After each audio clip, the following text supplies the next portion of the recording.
I had a little bit of time, and I figured since I had some time, I would go ahead and pot up this philodendron. Now, which philodendron is of the variegated variety, because you can see you have the variegation on the leaves. But I purchased it, it only had a little sign that says philodendron. That's it. That's all it says. So I'm not sure exactly which variety it is, but it's one that got pushed to the back shelf on my plant stand, and I wasn't really paying attention to it. So it's not in the best condition. I know what really needs to happen though, is that it really needs to be repotted. And I want to put it into a pot, semi-hydroponic pot. That's all I use here predominantly. And I want to do it with some Lechuza Pon. But first, let's tip this one out of the pot and see what we get. Now, you know, if you want to take a plant out of a pot, you don't grab it at the base and pull up. You don't grab it by the leaves and yank up. What you really want to do is squeeze the pot, especially if you have a soft plastic pot like this. Squeeze it, which is compressing the soil and the roots just a little bit, and kind of tip it to the side, and very slowly, you're just holding it at the root, holding it at the base, right? And if it's not giving loose yet, kind of press, and it'll come right out. And there you go. All right, let's talk about the roots. What do we have here? Well, this is the size pot that it's in. This appears to be about a 5-inch, 5-inch pot. And the roots, you can see at the base, are just starting to spiral. So this is a perfect time to get this plant out of this pot.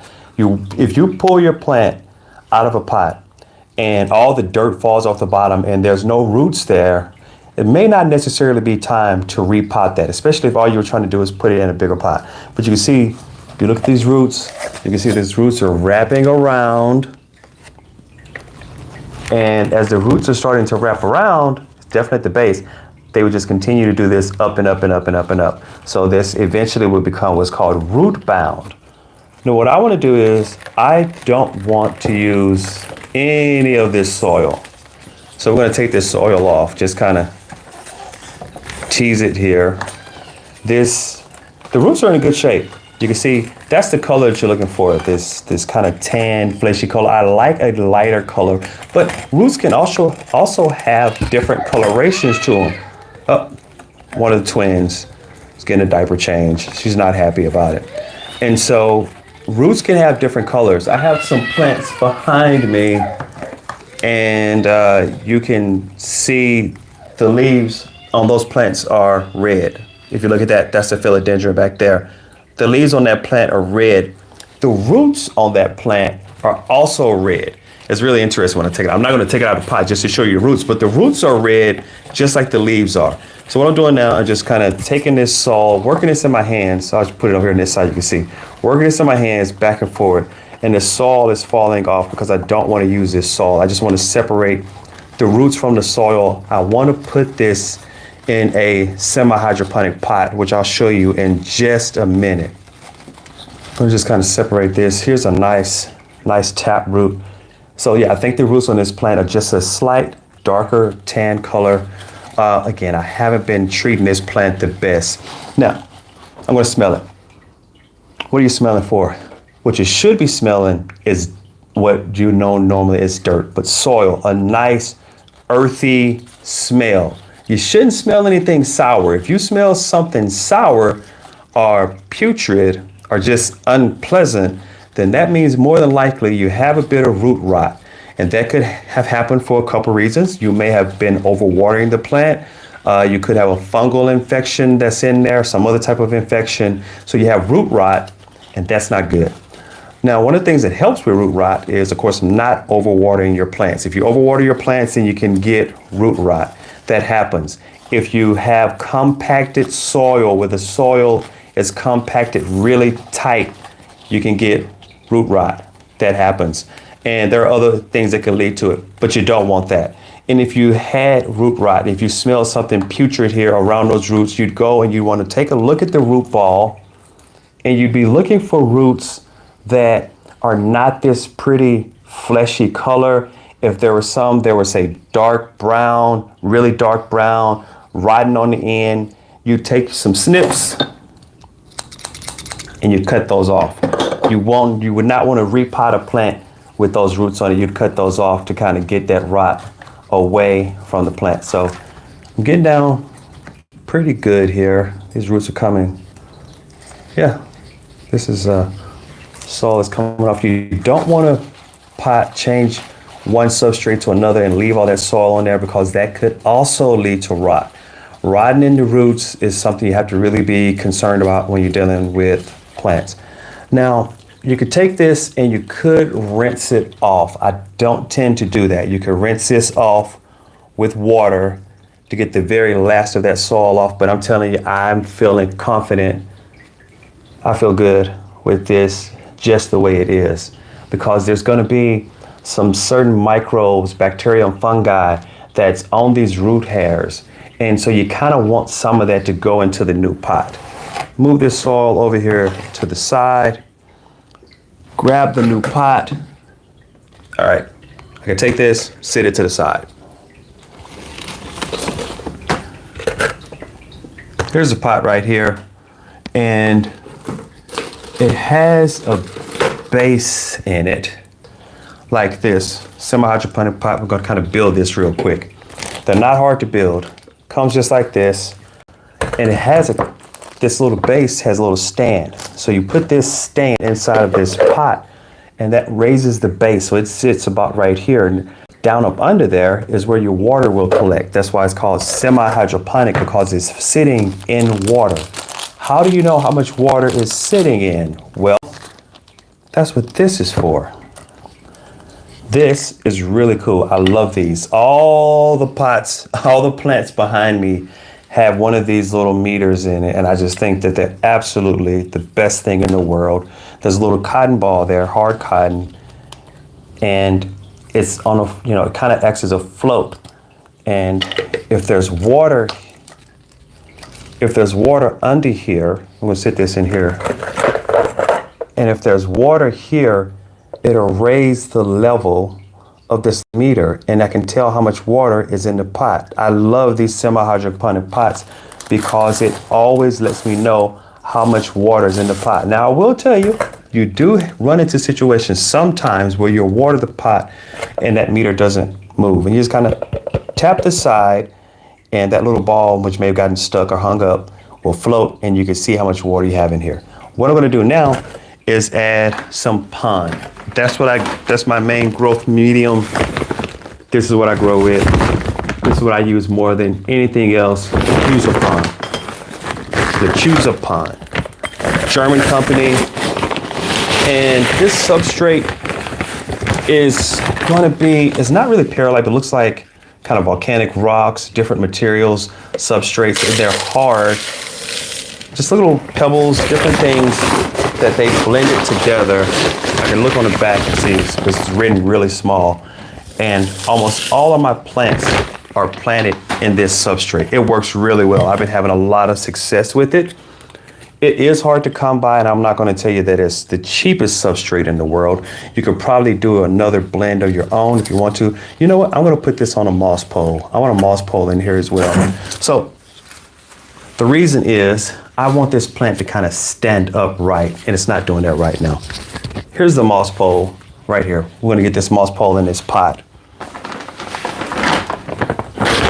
First thing I want to do is add some of the substrate directly into the pole. Now it's capped on the other end, so this is not running out on the floor. Add some of the substrate into the pole. Oh, hello from Brazil. How are you doing? And Africa. Yeah, I decided to jump on live here on a Monday. Normally I only go live on Sunday, but I had a little bit of time. And I said, you know what, let me jump on a live and repot this philodendron really quick and go over the steps of how I get this done. Hello from Las Vegas. I made it to Las Vegas once in the middle of the night. I landed, it was like 10 o'clock at night, got off the plane. I think the temperature was the summer. The temperature was like 89 degrees at night. I like Vegas, but wow, it can really get toasty. So I have substrate in this moss pole, and that is primarily so that the pole doesn't fall over. All right, just gonna get You have to be quick so that all of the substrate doesn't fall out of the pole. And now just add more substrate around the base of the pole of the plant and around the pole. Let's get some more.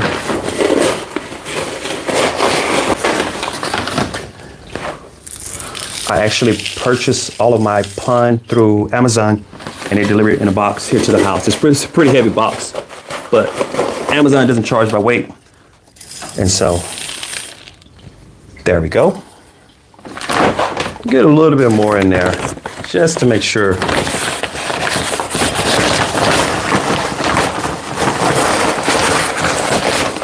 You know what? I have something that I wanted to add to this pot that I didn't add. And I'm going to go back and add a little bit in right now.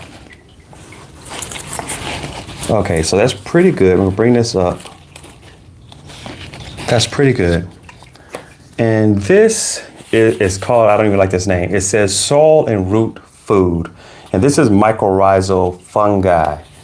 And the mycorrhizal fungi is really cool to add to plants because this is what it looks like.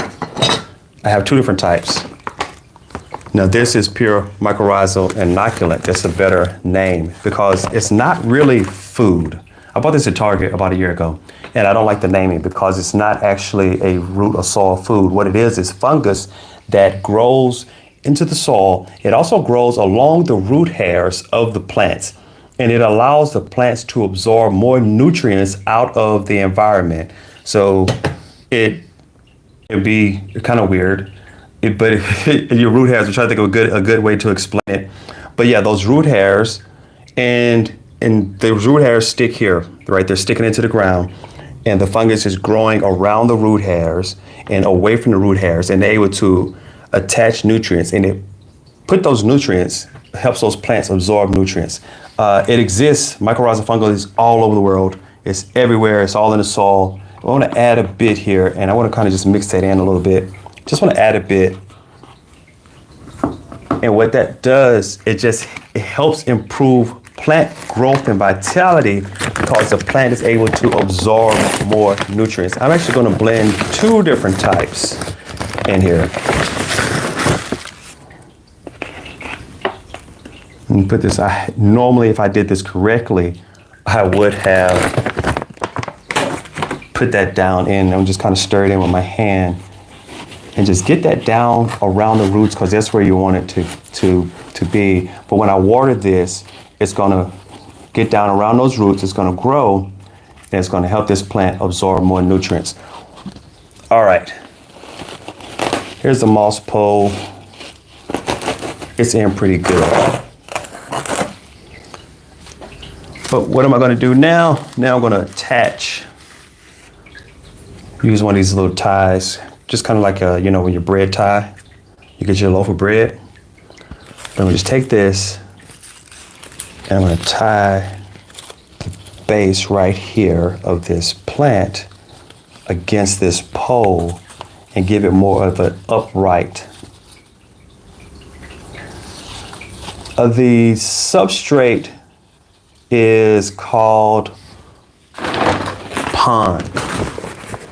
Lechuza is German, pon, but it's commonly called pon, P-O-N. And let me see if I can see here. It's in German. What all is in? I will look it up on my phone, but I'm using my phone to film with. But it's just a blend. Oh, this is all in German. For houseplants and potted plants, and it works really well. But it's a blend of different materials, kind of like a volcanic rock, just like small pebble, rocky material, different materials. I'm gonna look up exactly what materials are in it. I would think it's not necessarily perlite because perlite is softer than this, but it feels like most of them will probably be inert pebble, rocks, material. And then some I can see is green. There could be a little bit of fertilizer because there's a little bit of fertilizer in here. And so I use this for all of my house plants. Now, I recently ordered some leca, which is this little, if you ever seen like a lot of plants that's growing, it looks like water, but it'd be in a vase and it had these little brown ball pebbles in there, look like marbles. That's leca, and those are, yeah, you can see, you can order this stuff on Amazon. That's why I get it. I ordered it on Amazon. I use it on all my plants, but it is a process to take the plants out of the soil that they're growing in, which is this stuff, and then switch it over. And it works really well. I've had great success with it.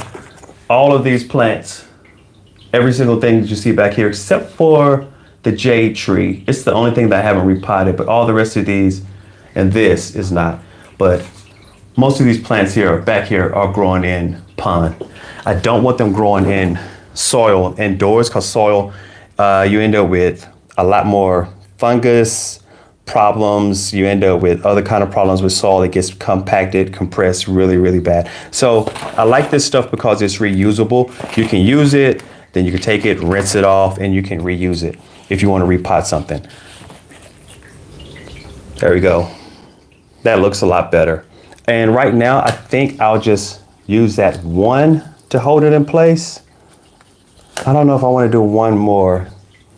I may do one more, and I'll just see how it does. But yeah, I'll do one more.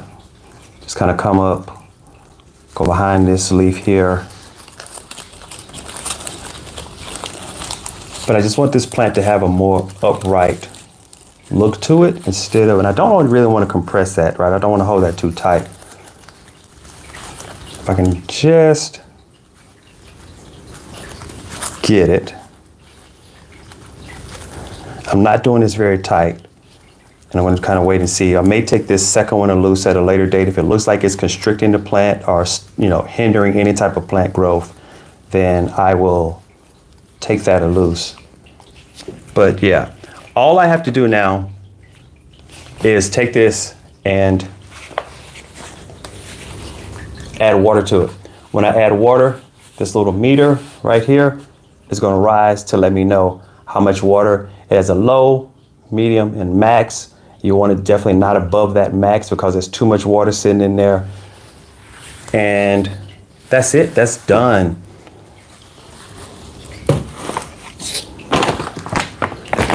Yeah, so I bought this at Target about a year ago. I didn't like the labeling because I just don't think, but it has listed on the back of it all the different strains of, well, this is Bacillus.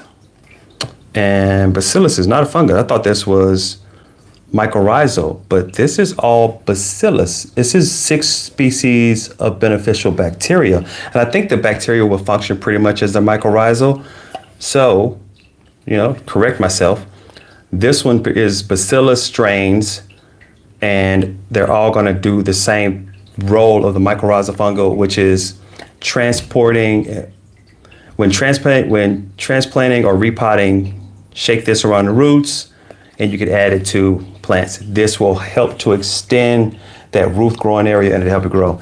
This is fungus, mycorrhizal inoculate, a natural and organic species of beneficial soil fungi that creates a sponge-like mass which collects and stores nutrients and waters, increasing the uptake of both for the plants. So this one, bacterium, I added, and then this one is a fungus. I'm glad I read that. I should have read it sooner. But that's bacteria, this fungus, and both help the plants uptake nutrients out of the growth substrate. So those are something. I like these. I've been using this one for years. I use this one just on my indoor plants. I use it this year, and I really can't tell you how well it's worked. But this one I've been using for years, and I'm not necessarily recommending this brand. I'm recommending using mycorrhizal fungi, but I'm not necessarily recommending this brand, although I have been using this brand for several years to grow my indoor and outdoor plants. I grow plants indoors and outdoors, and when I'm planting plants outside, I throw a couple scoops in there, and I think it just really helps those plants grow and thrive and get a little bigger. This one, uh-oh. So when you have this, let's take this. an example here. It may not be enough, we'll see. But I have this little piece that's broken off right here. I'm going to kind of go back. And it may not be quite enough. What you need, yeah, there. If you look here, I think what I'm going to do, I'm going to take this. I just snipped it off. And I'm going to take this leaf off because it's damaged. And this is a pothos. It's a vine. Very, very common houseplant. Now this chartreuse color is not as common. That's why I bought it, because it had this more like limey green color. But what happens when you get these plants, if they're growing really well and they're vining and they're doing really great and there's growing vines all over the place, if you have a node like this, you can stick this in water, which I'm going to do. I'm going to stick this in water. That node right there will turn into a root. Once this roots out, you can then take this little piece of plant. I'm going to take this other, well, I don't want to take all the leaves off, but you can see there's a little bit of damage on the side of this leaf. I don't want to take it all off because it needs leaves to draw in some chlorophyll. This may not be quite enough. There is a node right here. There's a node right here where they could produce a root, and there's another smaller one right there. You may not be able to make it out. I'm going to get this in some water, and I'm hoping I can save this. If I can, it'll root, and what I'll end up with are 2 plants. But what I like to do also when I'm trying to root, hold on just a second, is I use a lot of this rooting hormone, and this is a rooting gel. Helps root establish from cuttings. So if you're going to take some cuttings, which I just did, took this little cutting, and what I'll do, I won't actually stick the root in there because I don't want to get this contaminated. It's just this clear, it's a clear gel. Can't even really make it out. Little pieces of soil have gotten in there, but it's a clear gel. It's a rooting hormone, and it sticks to the root. So what I'll do, sticks to the vine. So what I'll do is, I'll take this and just demonstrate really quickly.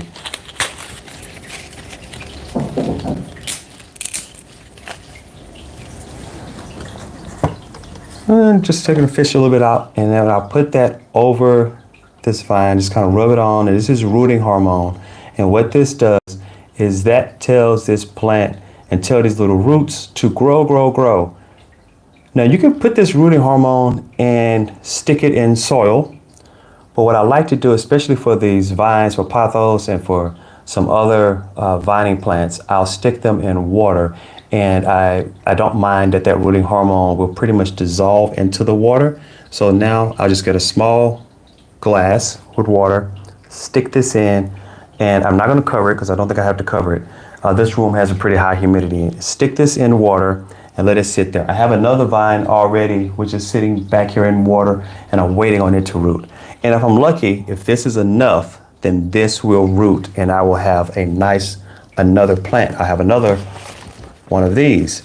After it roots, get a nice good root system, then I'll take it and I will pot it up in some pond, just like the other. Actually, I haven't put this in pond yet. This is the next one that I'm going to repot, because this is still sitting in soil. So I'm gonna set this to the side for now because I don't have a glass of water with me. As soon as I finish the live, I'm gonna get a glass of water for that. This is poisonous to cats. And if I was a human, I wouldn't take a bite of these leaves. And I'll be completely honest with you. A lot of house plants are not necessarily edible.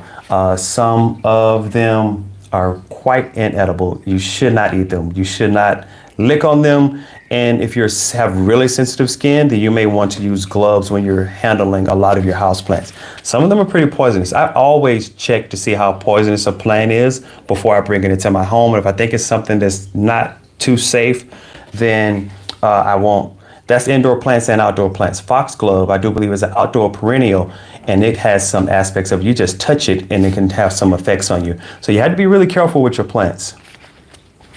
Make sure that when you're bringing your house plants, you're buying new ones. I really love this color. I mean, this is why I bought this. I just love this color, and it's just this beautiful color. But make sure if you're going to have a plant that is poisonous, that you are aware of it and you don't lick on it or bite it or munch on it. Now, if you're an adult, then you should know that, right? But you have pets, and some plants are poisonous to pets, and pets are notorious for doing pet things. I had a dog here, and she would just come and chew on my plants, and so you have to watch out for that. And then if you have kids, small kids, I have a jalapeno plant growing here that I brought in, and I had jalapenos on it. I have two small children. They're twins, and they're running around, and they pulled one of the jalapenos off. And the first thing I had to do then was clip all of the jalapeno peppers off of the plant and I got to the twin before they stuck it in their mouth. Luckily, they didn't recognize it as food, or else we all would have been having a bad day. But some of your house plants, a lot of them can be mildly poisonous, potentially severely poisonous. Check the plant, look at the name, go to Google, see if it's poisonous. Most of them are some form of, would be an irritant. Not all, but most. This one would be. So I'm not going to pot this up right now. I'm going to put this up a little later.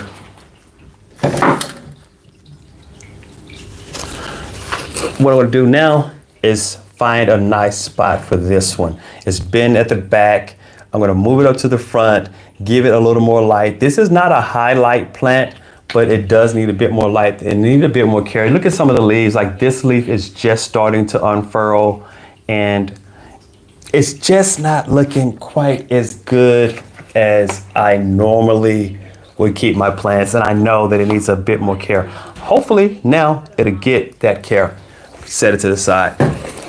I have been battling mealybugs, talk about that before. And these alcohol pads, 75% alcohol, have been really great to knock down all of those mealybugs. Now I haven't seen any on this plant, but I will take this alcohol pad, just take one of these, and the leaves are a little dusty.